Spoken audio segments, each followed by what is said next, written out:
Become a sustaining member of the Commonwealth Club for just $10 a month. Join a community cultivating civil discourse. Stay well informed while improving access to enlightening and thought-provoking programming for all.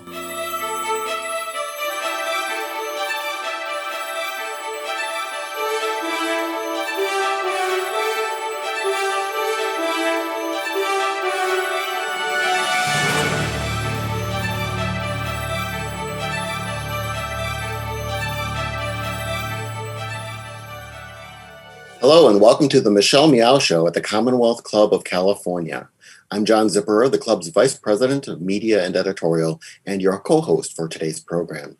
We hope you are staying safe and are well wherever you are, and we look forward to seeing you in person one day again at the Commonwealth Club's headquarters in San Francisco.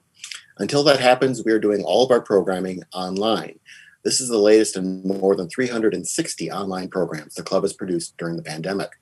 You can find all of our upcoming programs, videos and podcasts from our past events, as well as information on how to help us produce all this stuff at commonwealthclub.org. Now, if you're watching us live on YouTube, use the chat box to submit questions for our panel, and we will work some of those into our conversation today. Now I want to introduce Michelle Meow, the producer and host of the Michelle Meow Show and a member of the Commonwealth Club's Board of Governors. Good to see you again, Michelle. Thank you so much, John. And thanks to the Commonwealth Club of California for providing the platform for these important discussions. And thanks to you for joining us today for our discussion on Pandemic 19, a short documentary following 3 frontline doctors who kept personal video diaries once the pandemic hit the United States. Their recordings offer a humanized account of fighting COVID-19, a perspective that's not always included in the news headlines today. Here to discuss the film are the filmmakers themselves. We have both directors, Director Yung Chang, who is also the director of Up the Yangtze, China Heavyweight, The Fruit Hunters, and This Is Not a Movie. He is currently completing a screenplay for his first dramatic feature, Eggplant, which was selected to participate in the prestigious Sundance Labs. And also co-director Annie Katsura Rollins, who is a researcher, artist, and educator, combining a BFA degree in performance from Carnegie Mellon University, an MFA in scenography from the University of Minnesota, and an interdisciplinary PhD from Montreal's Concordia University. Rollins' artistic work combines storytelling with deeply researched phenomena in modern society and cultures. And we also have Dr. Virginia Brady, who's the chief resident and pulmonary critical care specialist at Beth Israel Deaconess Medical Center in Boston. Her journey, expressed with charm, humor, and empathy, charts the unpredictable psychological toll, the conflict and turmoil a medical doctor is confronted with when trying to treat an unknown and deadly virus. So before we begin our discussion, let's see a short clip of the film.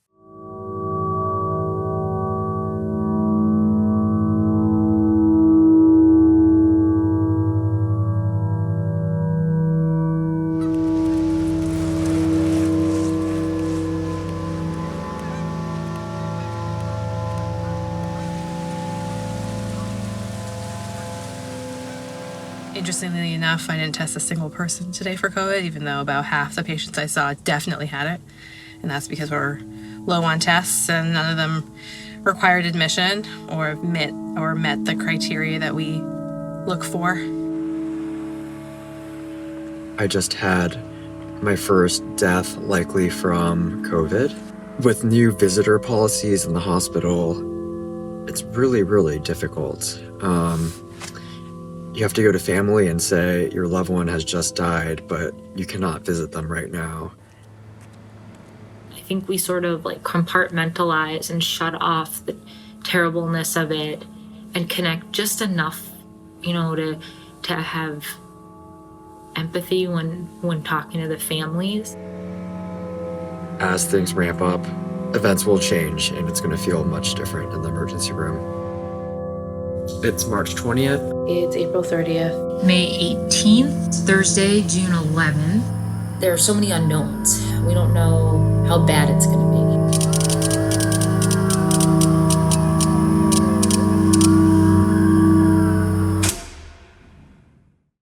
Thank you so much, everyone, for joining us. We are so honored and grateful that you took the time out, especially Dr. Brady. Let's begin by, how the film came together. I'm curious to know if the doctors personally themselves decided to record their journey and you found them, somehow, or if that was always part of putting the film together. Young, Annie? Yeah. We were in the middle of March. I think Young and I were both equally as shocked and struck as much of North America when we realized just what was coming our way. And a few weeks before that, I had a doctor friend, one of my best friends, Dr. Allison Rudy in Minnesota, who had been sort of my personal canary in the coal mine and had been letting me know she was tracking numbers from China and Italy and that it was coming and it was going to be serious. And so I guess we realized what a disconnect it was being a regular civilian and what it was to be a doctor or a healthcare professional, really understanding what a virus like COVID-19 would be like when it hit home. And so we very quickly realized that we should probably be connecting this, the civilians, the regular people, to this kind of very direct personal experience of what it was going to be like facing it directly. And by doing so, we actually just began to reach out to find doctors and healthcare professionals who might be willing to share their stories through video diary, one because of time and but also because of COVID-19, we had to find a way to safely capture these stories. And luckily, we had some very brave and amazing doctors share their stories with us, one of whom, of course, is Dr. Ginny Brady. And that's how it began. I mean, we kind of cast out, we had a handful of participants, probably about seven. And then, in the process of editing the film, it became clear which stories were speaking to the theme of the film in a clearer way than some of the other stories, but they were obviously all valid and emotional. But we knew that we were going to make a short documentary at that time, in last June. It feels like 10 years ago, honestly. And it also feels like yesterday. It's just time has become very right now. Yeah. It's become very strange. We find ourselves constantly asking what day it is. Yeah. Dr. Brady, I mean, when you were approached about being a part of this, what did you think it would do? Both, what did you think you could get across, and were you a little worried about kind of rehashing these very emotional moments in your life? Yeah, I mean, when I watched the film, the beginning, like the first recording, I had no idea what we were in for, really. I remember thinking, Boston would be locked down for a couple weeks. I really had no idea. And it actually was pretty therapeutic, I think, to record every night and reflect. And, we stopped recording the end of June. And there's a piece of me that's like, it's almost like exercising. Like, I should probably get back to recording. That made me feel better. So I think in the end, it was like a really therapeutic thing for me to do. And it's nice to have all of that, all of that documented to reflect back on. It was just to add to that, it was such an interesting experience because this is the first time as a filmmaker where we were relying on the subject to record their own kind of material. And in fact, we had never even, we never had a conversation I don't think we ever talked during that process. We were just emailing and then receiving these videos. And then Annie was the one who would be really diligently documenting, kind of transcribing and interfacing with that material. And I don't know, like, it was, do you have thoughts on like what that was like to receive these from, it was very, in a way, kind of one-sided. Like, we would just get these things and then they would rock us to the core. And many an evening I'd see Annie just weeping. It was very emotional. But, I think, and very early on when we thought, we would love, not only would we personally love to hear more humanized stories about the front line, but we think that's something we would like to bring to everyone else. I don't think we chose to embrace early on the limitations that COVID-19 placed on making films and putting stories together. And part of that, incredibly so, is actually having less of a hand in maybe shaping a story subconsciously or consciously by leading questions or even setting up an interview space and whatnot, that it really felt, raw, and maybe the overused word authentic, but it really felt like that's exactly what you felt in that moment, and you captured it and then sent it to us. And it was quite a privilege to be on the receiving end of those videos. I have to say, personally, I felt so grounded and anchored during what was an otherwise very floating and isolated time. So I was appreciative to be able to be carried alongside all of these stories, and really feel like this thing that was keeping us, the rest of us indoors and cloistered, was very real. And it was a great experience. And then, of course, from those stories, we learned so much, and so much surprised us. Ginny, again, like you said, you saw the first recording that in the beginning of the film, that first recording, I think nobody knew what was going to happen. And from dealing with, overburdened ICUs to being fired or let go because of course, the for-profit health industry in the US, and all the elective surgeries being canceled, of course, and that was for the character, Dr. For Pooja, yes, sir. Isola. Yeah, that was an eye-opening, I guess, narrative out of COVID. It didn't cross my mind that doctors would be fired or let go during this time of a pandemic, and we'll get to that.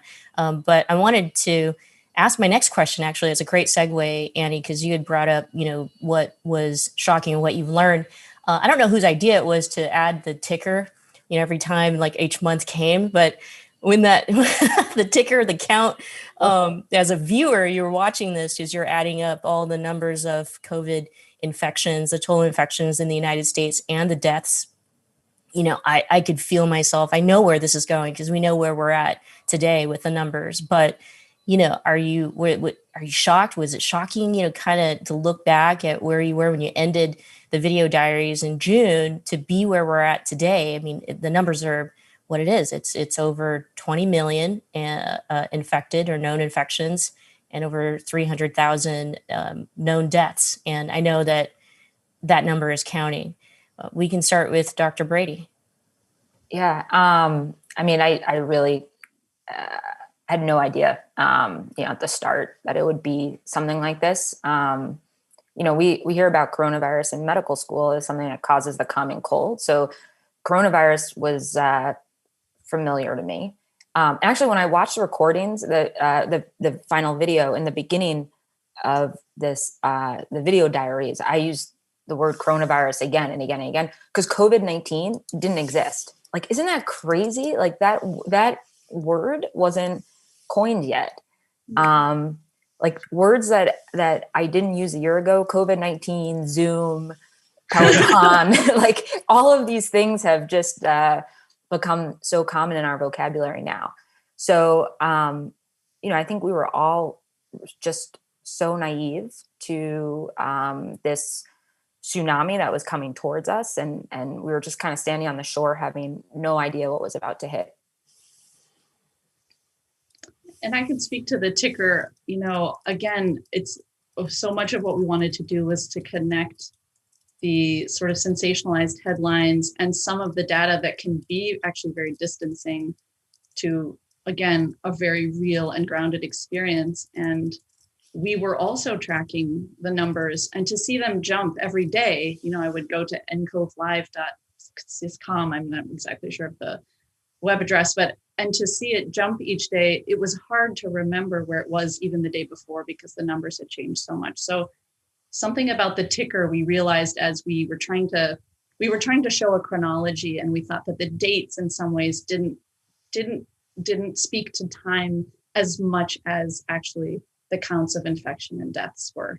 And also the ticker helps to show the progression of from one date to the next, how that transpired. I think because, again, we hear the word 20 million now, and it just feels like, yeah, 20 million, but to see how that climbs and when and why is extremely important. Inadvertently, though, the one thing that happened out of the ticker counter effect was that we would be doing the festival circuit, right, film festival circuit, and the number would be at a certain number in September, 2020, and then suddenly it just kept going up, and we had to go back and change and reflect the new numbers constantly, on a week-to-week basis practically. And then there was that one huge jump in October, I believe, right, where it just went into the out of this, out of a realm of understanding. It just went crazy.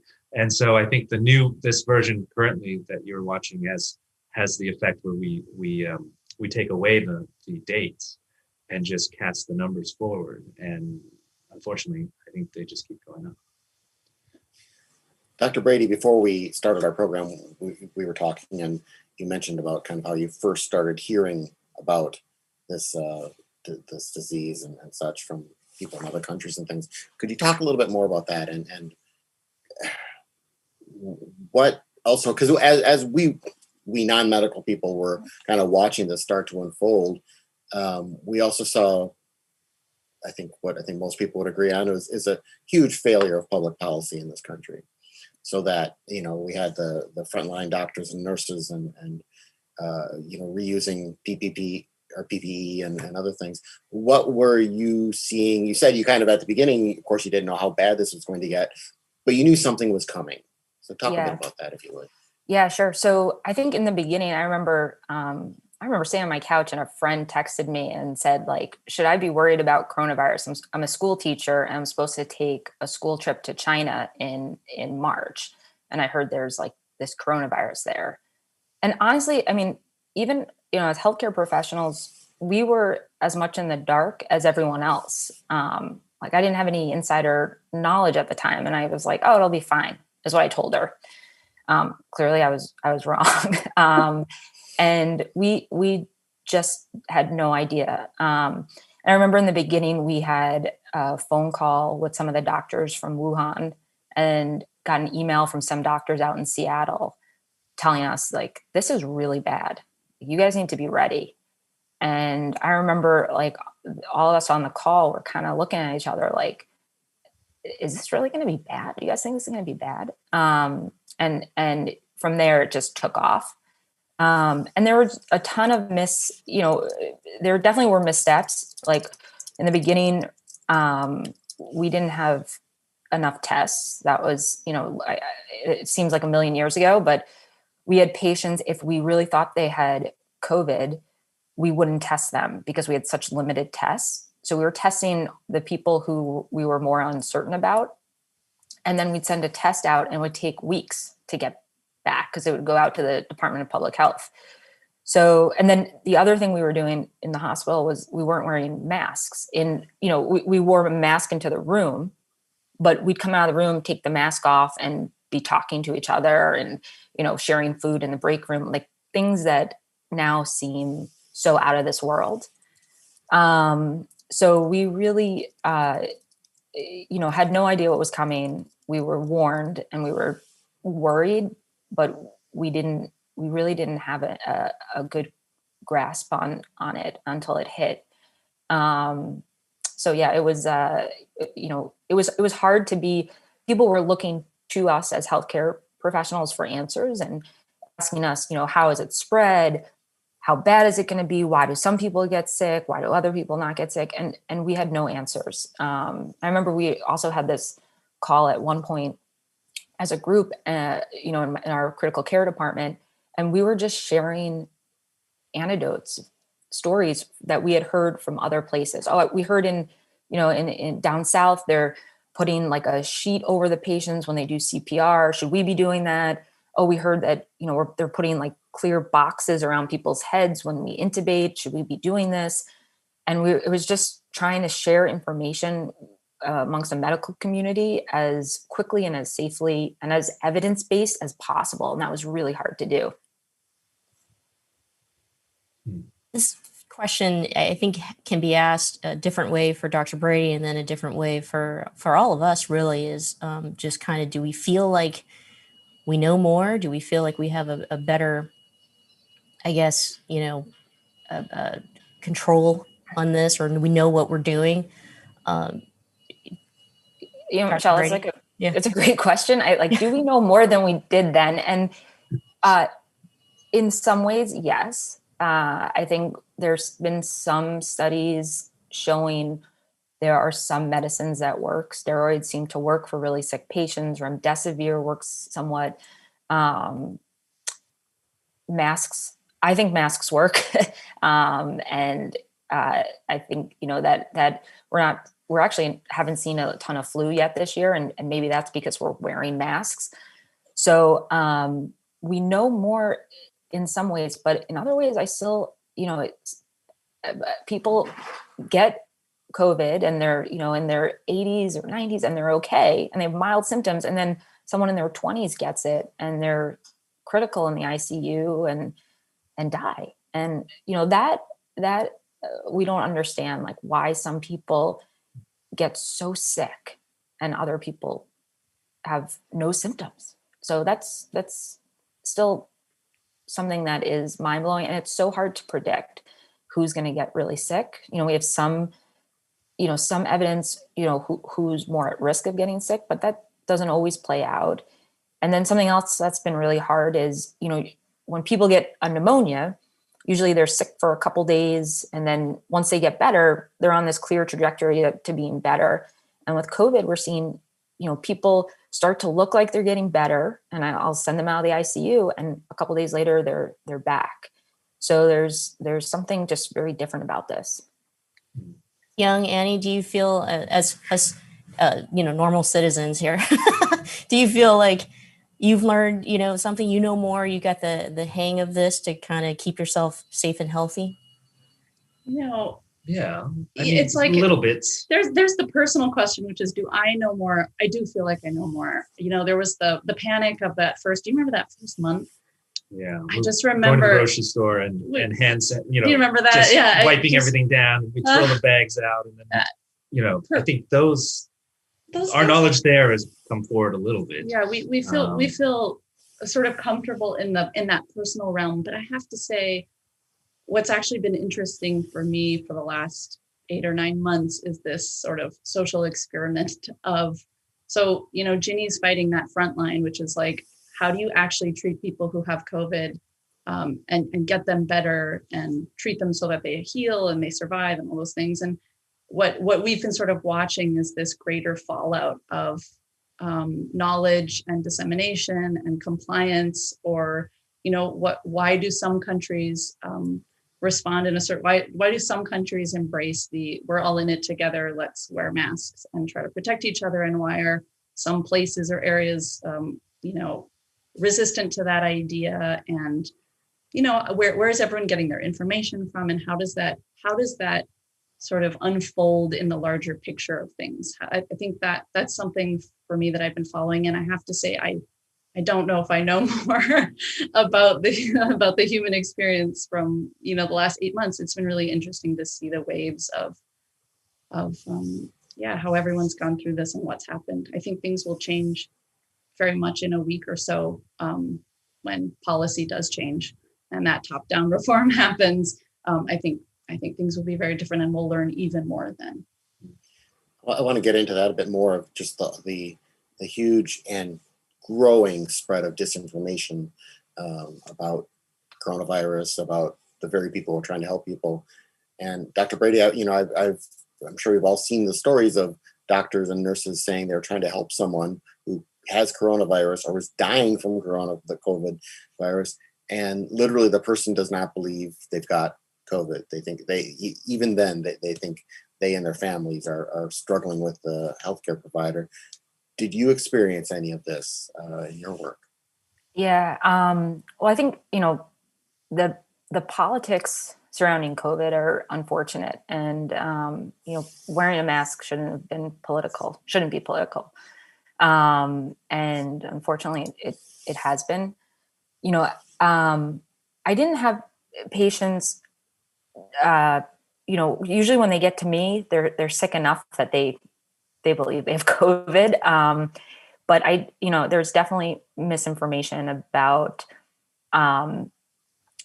people being worried about being put on a breathing machine because there was misinformation that the breathing machine would make things worse. And, I think they're definitely, patients not, almost realizing too late how serious COVID could be, thinking, oh, it won't affect me. It won't affect me. And then all of a sudden, it does.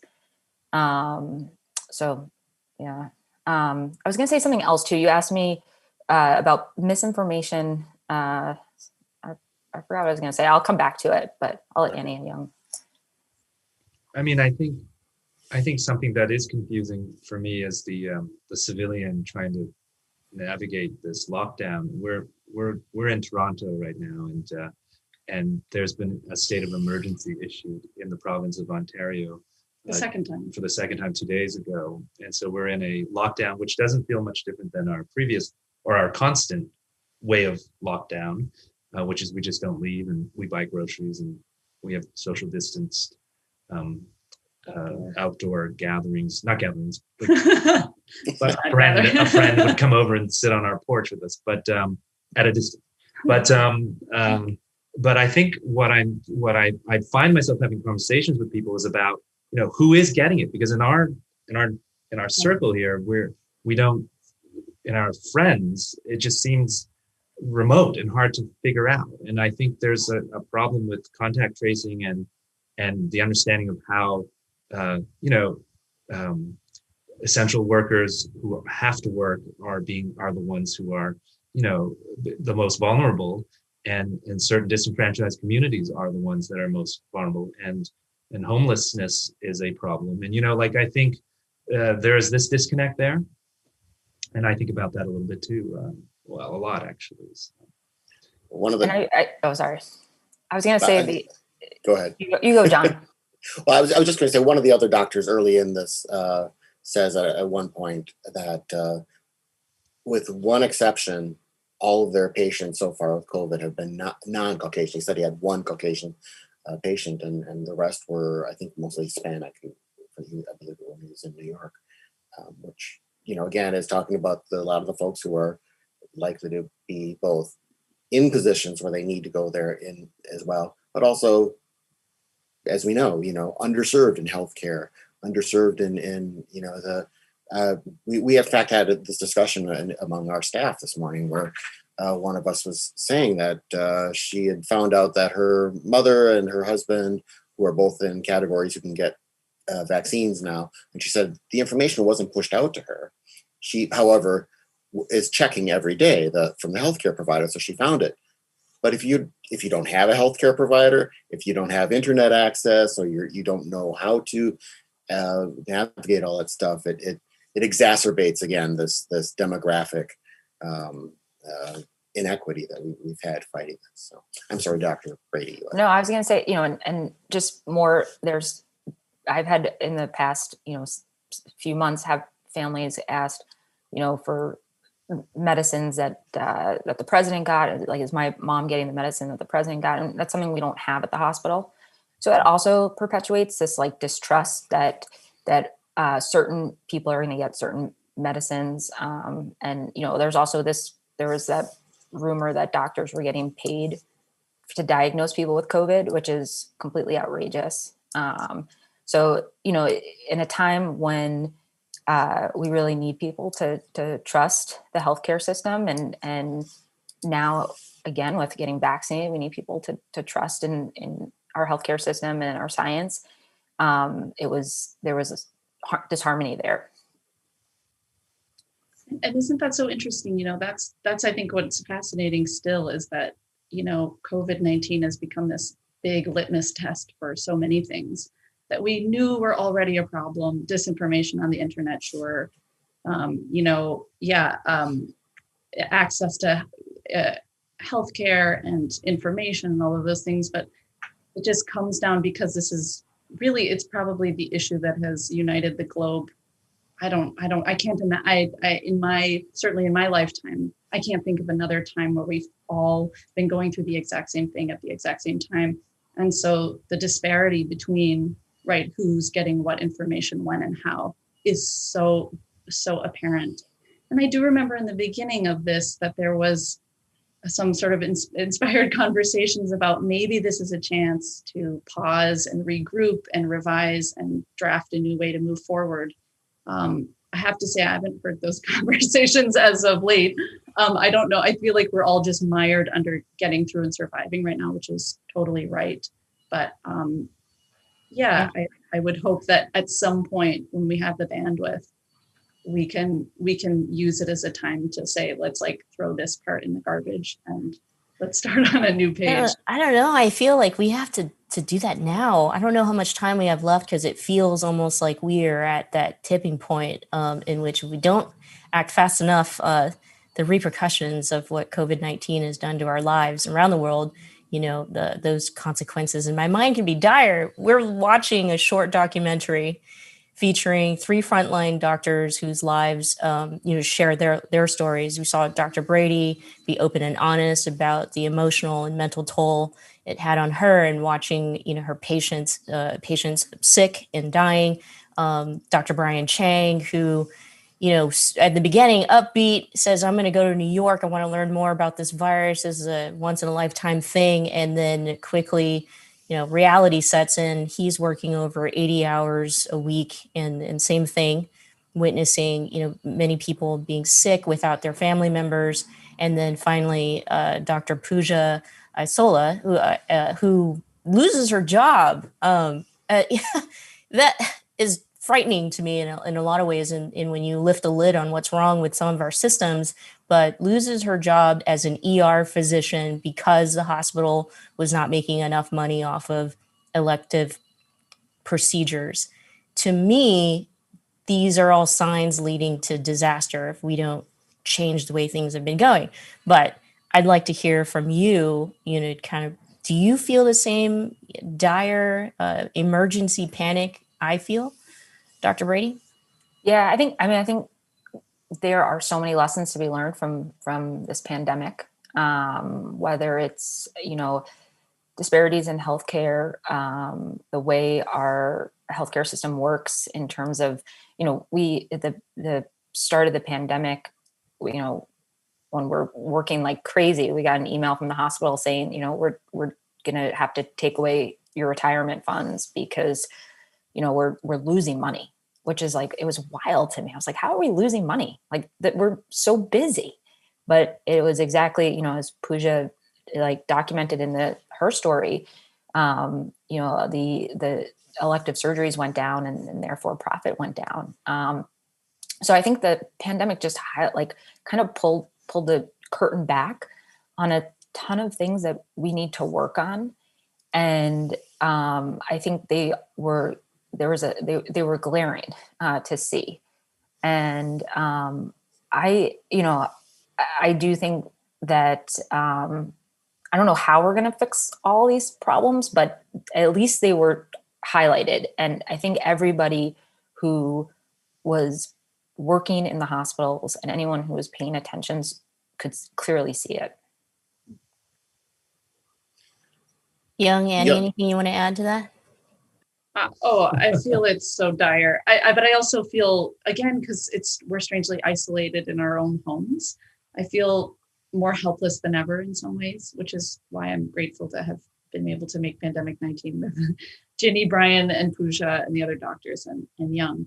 I feel really, I'm looking at this globally too. So not just at the US. I'm also an artist. So I'm looking at the arts and live arts, and just a lot of it is thinking about what happens. Again, I think we're in survival mode. People are still living off emergency funds and savings and with the help of everyone. And it's a marathon together. But when this is quote unquote over, I know that it probably will never really truly be over. But even if we get past the vaccine stage, I really wonder what will be the more long-term fallout of this last year or 2 years. And that really worries me a lot. It's dire, but again, if anyone has any great ideas of how we can help from our living room, please let me know. We'll keep making documentaries to try to press this issue with the greater public. But yeah, I mean, I guess that's what we do as artists, is we're trying to just like amplify stories that we think will be part of the change that we want to see, which is, again, humanizing a frontline story and say, this is real, please do your part and let's get through this. And then like, yeah, next. We actually have a couple people in the chat who have asked specifically how they can see the film. So we showed some clips at the beginning. Where will people be able to view the entire short I documentary? mean, this is a great place to announce that we will have an American broadcast of our film on February 1st with PBS World Channel. And so look for it then. And I'll be updating, I guess, via social media, via my Twitter and all that, when we will be releasing the film. And I can't wait to just get it out there. Yeah. That's what we want to do. We really thought it might be a nostalgic piece by now, but it's not. It's really not. So yeah, hopefully it will feel as present and as immediate as it was even in the summer.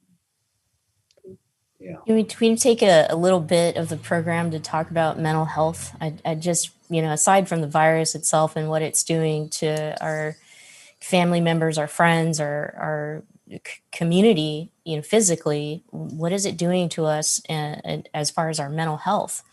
Obviously, we saw, Dr. Brady, the toll it's taken on you as far as your work, but maybe, and then also, the human side of you. But if you can all talk about how it's impacted you and our mental health, that would be great. Dr. Brady? Sure, yeah. I mean, this virus has just been, has ravaged, I think, our mental health, our ability, in terms of our ability to work, like our economy with restaurants closing and stores shutting down, and then just being isolated and not being able to be physically with other people. Zoom just doesn't do justice, right? And personally for me, I'm from New York City. My mom is down in New York City. My family's down in New York City, and usually I see them once a month. I'll drive down, and during the height of the pandemic, I didn't see them at all, and that was really hard. And it's still really hard. It's hard to from a personal experience as somebody who was treating COVID patients. I was always worried I was going to get other people sick. So even, when people started to do, outside gatherings 6 feet apart, I was always really worried, like, what if I bring it to this outdoor gathering and everyone gets sick and I'm like this selfish person who, even though I know how bad the virus is and I know that I was in contact with it, I've now spread it to everybody. So it's just been really, really hard. And I had mentioned before we started, I just got my second dose of the vaccine last week. And it is like really exciting to feel like, okay, maybe soon this will be over. And I think that, there's going to be a lot of lessons learned from this pandemic. But one big lesson is going to be like how much to appreciate being with other people and being able to see family and being able to see friends. I think that is something that is going to be like so near and dear to everyone who has been isolated and feeling alone the past 10 months. I mean, I speak from a place of privilege that, that we have a house, we have work, we can make an income, all of that is, we're lucky and grateful for. But I look at, those little things like with our daughter, we have a young daughter who's 4 and alone here in the house. And I just, that is hard to see maybe some of the emotional grappling of what she's going through, which is probably confusing. And a great deal of loss. Yeah. It's when you take someone's world away from them, it's a huge sense of loss. We still grieve, I think. Yeah. Sorry to interrupt you. No. Yeah, speaking to mental health, I think yeah, I think that's also the underlying invisible pandemic going on right now as well. And again, because it's taking so much bandwidth and focus to just deal with COVID-19, that a lot of this goes unaccounted for and undealt with, especially because we're all isolated and at home. So it's harder to check on your friends, it's harder to connect, and it's harder to support those who need it. And I keep saying to everybody, which is like, I have a lot of coping mechanisms for my life that I had none for these circumstances. I had never envisioned. And I even like sort of apocalyptic fiction and films. And for some reason, I had never seen Contagion by Steven Soderbergh for some reason, but I never considered this as the sort of like defining struggle in my midlife, which was you can't see anyone. And I think this general sociality of our human nature, which we took for granted, I think, for the last couple of decades with our devices and we were all getting cozy with Netflix for the last decade. I do feel like right now we're realizing like, oh, Netflix is not our friend. Netflix is not our friend either. Zoom is a Band-Aid for, even if you're an introvert. I do think the introverts right now, the ones that I know and are friends with, they're like, it's only carried me so far. Like it's, we still need our people and our communities, however small they are. So I'm hoping, yeah, go ahead. Annie, it's funny, like, we used to sit around pre-pandemic with friends and like, we'd be with people and on social media, like scrolling on Facebook. I really hope we don't do that anymore. Like, I really hope that we are present with each other and put our phones down and turn off our Facebook when we're with other people. I'll also say, Michelle, one thing I was thinking when Annie was talking, at the beginning of the pandemic in the hospital, all we had was COVID patients because everyone else was staying away and staying home. And now actually, not only do we have COVID patients, we have a lot of patients in the hospital who are in the hospital from alcohol abuse over the last few months during the pandemic, suicide attempts, and other substance abuse. And the rate of that people being locked up and like in their houses and, drinking more, doing more drugs, hospital, really sick. It's alarming. Dr. Brady, you mentioned early on in this pandemic where, doctors would be talking about what another hospital or a medical unit somewhere was doing. Should we try this? Should we do that? And someone in the audience asked a question that I think kind of works into the question that I'm getting to, which is, do doctors and nurses get help from psychotrauma counselors to give them the ability to cope with a lot of the stuff that they're going through? Are you guys networking now and sharing and is there help for you, or is it still 80-hour weeks and you have time to sleep? So there's definitely we've gotten emails about links and how to connect with mental health professionals at the hospital, but actually more help. Well, I haven't used it, but I'm sure it's helpful. I think that what has been helpful for me is connecting with each other. So we've been doing every week or every 2 weeks, we meet as a group with the docs, the nurses, the respiratory therapists, pharmacists, physical, everyone who's in the ICU. And we call it a wellness rounds, and we debrief, and it's a space for us to share our stories and, our wins and our not wins and just things that have touched us, and to connect with each other. And also it's a way for us to see, in the heat of the moment when we're taking care of a patient and trying to save a life, we're all kind of, working and we're in autopilot. And then it's nice to have this moment with each other and you see somebody cry or see somebody and, just to have that human connection and a space to express it. So that actually has been one of the helpful things that we've been doing at work. And there's just a sense in the hospital of, especially at the start of the pandemic, where we were just trying to take care of each other.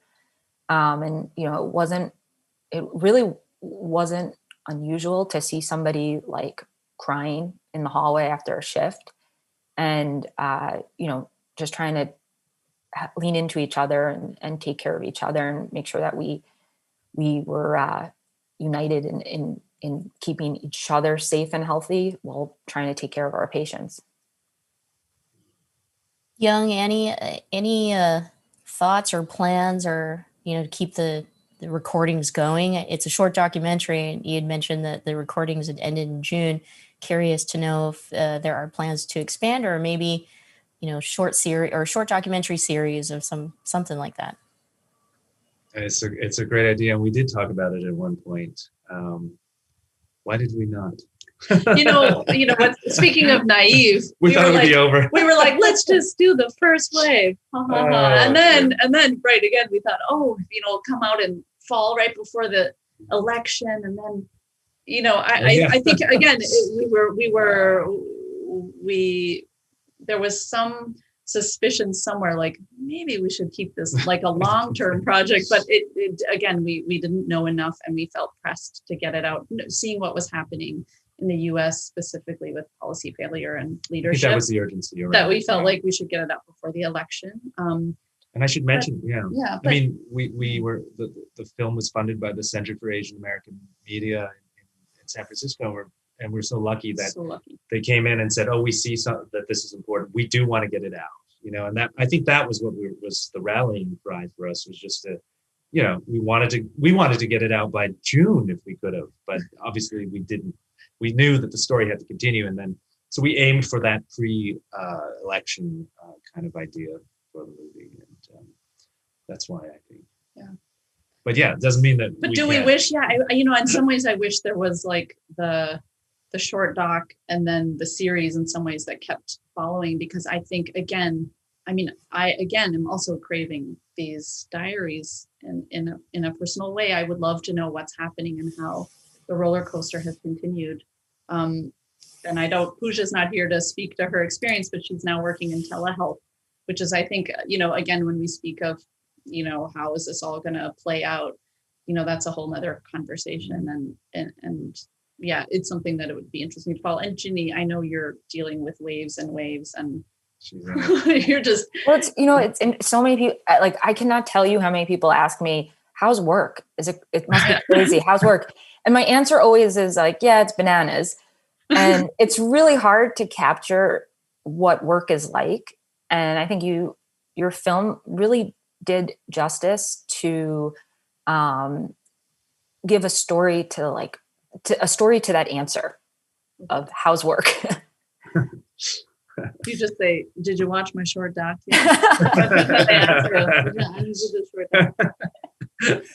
Yeah. I was actually watching a seminar from my alma mater, or from my university, 6 months ago or something. And one of the people said that after the 1918 to 1920 flu pandemic, it took 4 or 5 years for people to start kind of resuming their going to theaters regularly and stuff like that.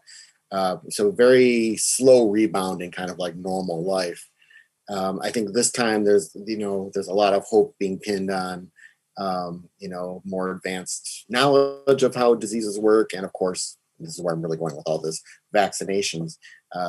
Dr. Brady, you mentioned, being vaccinated already. What can you tell us and our audience about the vaccine rollout? It has been criticized in a number of states as what a surprise. It's not going as well as we were told it would be. But, is this the light at the end of the tunnel that I think a lot of us have been hoping for? John, if there's one thing I have learned during this pandemic, it is don't make any predictions. I feel like even though I'm a healthcare worker, I am as in the dark on this, I think, as everybody. I'm hopeful, I'm really hopeful that it, the studies that brought about the vaccine looks like it works. I'm hopeful it works. I'm hopeful people get it. I think that there's two issues with the vaccine rollout. One is that you're right. The rollout has not been smooth, and it's really logistically hard to figure out how to vaccinate all these people. And in Boston, I got an email from the Department of Public Health asking for space to vaccinate people. So in Boston, we're looking at using Fenway Park to roll out the vaccine. So just really the logistics of where to give this vaccine that's one issue. The second issue are you sure they're not just trying to find fun places to do it? Because here in California, they're literally going to use Disney World or Disneyland. Really? So maybe it's just to attract more people to get it, a free trip to Disney or Fenway.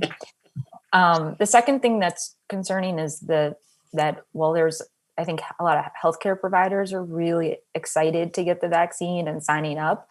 There's worry that the general public won't get the vaccine and they'll opt not to get it. And I was talking to a friend of mine. I did my training at Yale, and a friend of mine at Yale was saying that it's something like, when they offered the vaccine, 80% of doctors got the vaccine. But when you looked at other workers in the hospital who were offered the vaccine, something like 40% have opted to get the vaccine. Wow. So, that's worrisome, really worrisome. I can't believe it, but we've almost burned through an hour. And so I'm quite sad, but I've learned so much. I want to say, as a viewer watching the film, I think for me, my biggest takeaway was I want to do something. I want to be super active. And it pains me that we're not doing more, to support our frontline workers, and that our systems are failing all of us. And so just so what you have created for us, I think that's what we need is all hands on deck moving forward. How do we create a system that works for all? And hopefully we do that. So my last question is really kind of, what are your words for those who are either listening to you today or who will watch the film later? So just some words. What do you want the public to hear or to know from your side? Dr. Brady.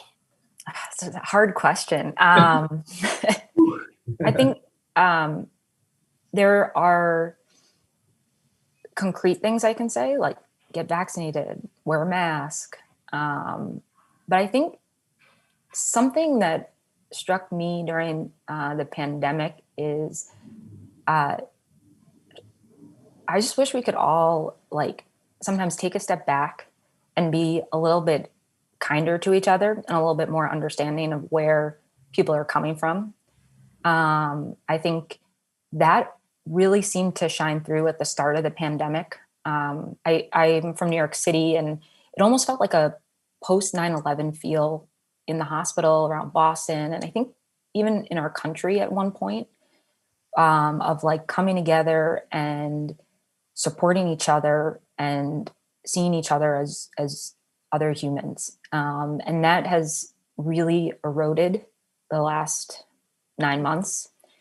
And I think we really need to work on getting that back. And I know that's sort of a fluffy answer but I think it's really important. And I think it's something that we can all try to get better at doing.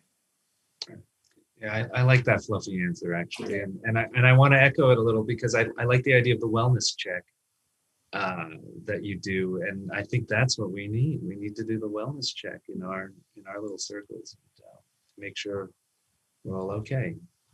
Yeah, and for me, if I was gonna use this platform to tell anybody anything, which I am shy to do, but I think it's that this is an exercise continually of relating our personal struggles to the larger picture.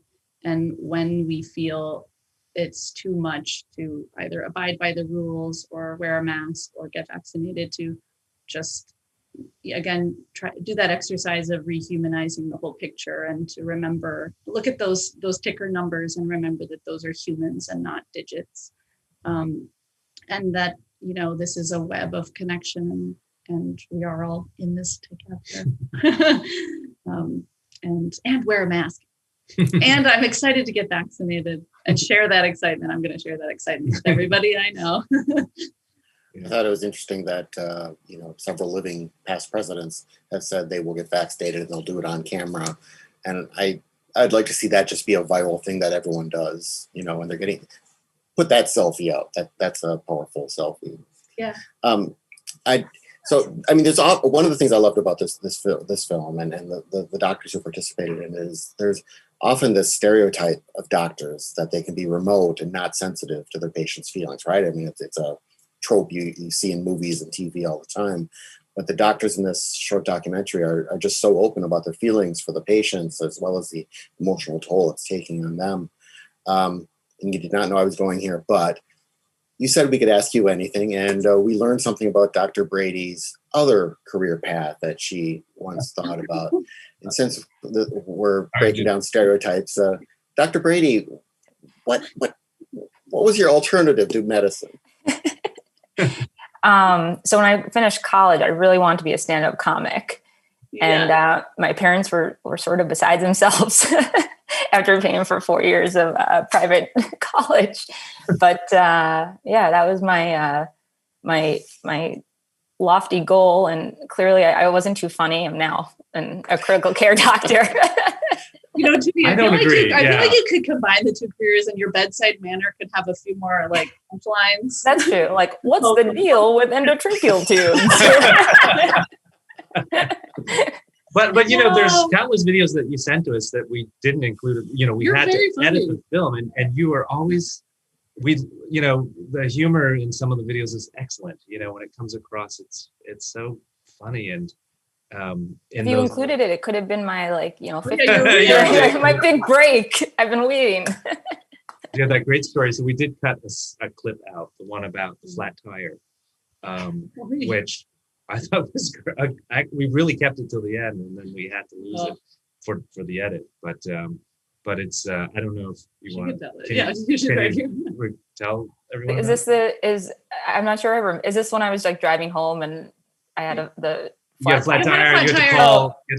So I called AAA. This was I'm probably never gonna be able to get AAA membership ever again when I tell this story, but I called it AAA.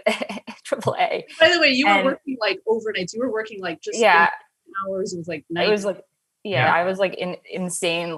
My hair was crazy, and I get this flat tire on the way home, and I go around I pulled into a Stop and Shop, and I go around to people's cars, and I'm asking them to, it wasn't a flat tire. It was my battery died. That's what it was. The car died. Oh, yeah. So I went around to people, and I was knocking on their windows, asking them to jumpstart me. And people were masks on, they wouldn't roll down their window.